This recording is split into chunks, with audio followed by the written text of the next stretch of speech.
Okay, well, as you can tell from this slide, I love architecture and light. I'm going to give you a little bit of a background to Fractured Heart and how we work with light and sculpture.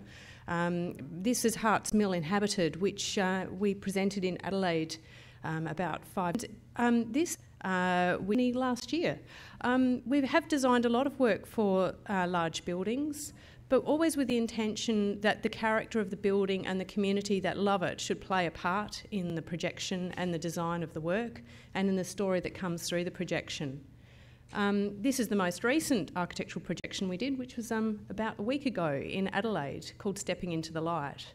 And it involved working with the community of seniors from Norwood to tell stories about the Norwood Concert Hall and represent that in animation and music and sound and stories. But it was also interactive. We had innovative ways of drawing the audience out, including sequences that were released to the audience beforehand so they could learn dances in advance and dance in the street. And we also had live music interventions with musicians hidden in the building that were revealed through special lighting techniques. This is the largest scale work to date. We had synchronised projection on 9 buildings in Lipson Street in 2011, telling lots of stories, derived from consultation with the community about the history of Port Adelaide to commemorate 175 years of settlement in South Australia. And here's just a little snapshot of some of those projections. And the great thing about that precinct is there's low ambient light, so people could wander around completely immersed in sound and music and light, telling the stories of that place.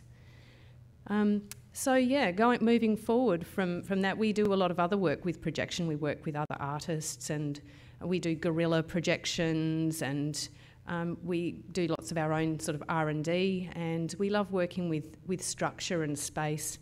Photography and filmmaking using projection.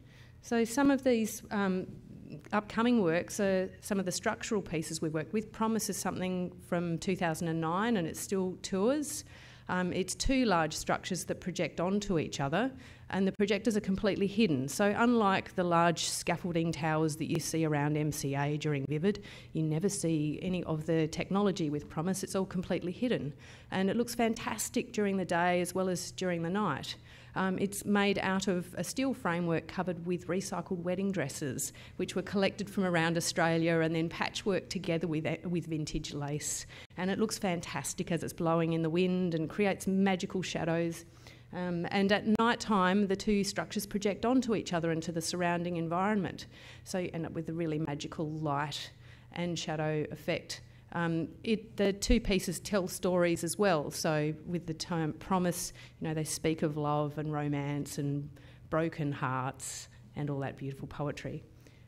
We've also done a lot of work with mobile projection, and Craig's an avid recycling guru, and this is his most recent mobile projection unit called Shipshape, made out of stuff collected off the streets in Adelaide. And this wonderful ship, which was built over a couple of months, ended up cycling around the streets of Lipson Street, again during the projection show there. And it was a wonderful way to link together the projection on buildings because it had its own projector mounted on top. So there was a way of projection such as dolphins or, moving images, literally moving images up and down the street, connecting all the different sites. And the Sailor, of course, was a huge hit with the kids. So this is Fractured Heart. Fractured Heart is 2 structures which side by side form a heart shape. The project originally came about because Wally de Backer Gautier contacted us and asked us if we would create something for his song in the ARIA Awards last year, and so we decided to create something which represented the graphical treatment he uses for his album cover, Making Mirrors. And so this is Craig, welding up a storm, as he does. And the process of actually building this structure so it could have projection perfectly mapped to the structure itself meant there was a marriage of light building right the way through. So the animation is perfectly matched to the structure. And the structure is quite large. It's about 4 metres across and 2.5 metres high. And it's designed, of course, for this television environment originally, so the animation is quite strong, and that's it. In the ARIAs, we actually had to set it up and pack it down for every single rehearsal and for the live television show as well. So we believe it is actually the first time that mapping was done literally live on TV, like the whole thing set up and mapped live on television. But anyway, it looked very beautiful, but as we were building it, we thought, oh gee, this would be really great as an interactive piece. So even as we were building it for the ARIAs, we were working out how we could develop it further, and that led to the idea, which was presented to Vivid, to basically turn it into an instrument that people would be able to trigger the animation and music in a duet style. So two people could play the two halves in a duet. So you're actually seeing images here from Walsh Bay. So we came over to Sydney from South Australia and set it up, and it's been running now for 2 weeks.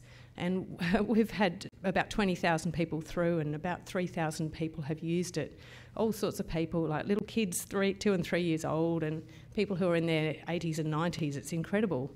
And we've, thanks Sam, running our first ever crowdfunding campaign to support our work. So if you're actually interested in some of our historical material, you can make a donation or a pledge for $25, and you'll be able to receive a reward of a 5-year anthology of our innovative projection work. Thank you, everybody.